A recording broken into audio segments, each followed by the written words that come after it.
pour le luxe. Nous nous sommes procurés des documents de l'entreprise qui a construit les wagons de ce train. Dans l'un d'eux, on trouve une salle de sport.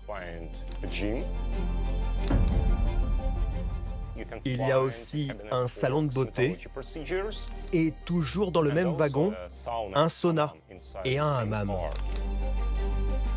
Ce recours au train, Vladimir Poutine le partage avec un autre président, le Chinois Xi Jinping.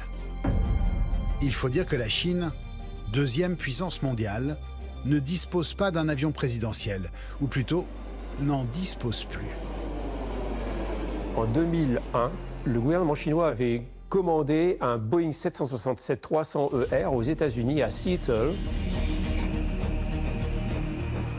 Au décollage, il y a eu des sifflements, des effets Larsen, des trucs épouvantables dans les oreilles de l'équipage.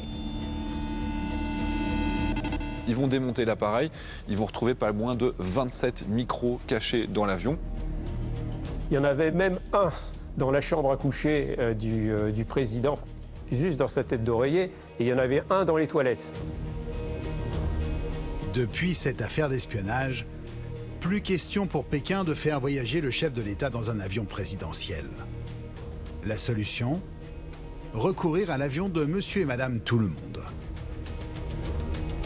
Lorsque le président chinois veut se déplacer, il utilise un Boeing 747 de la compagnie Air China.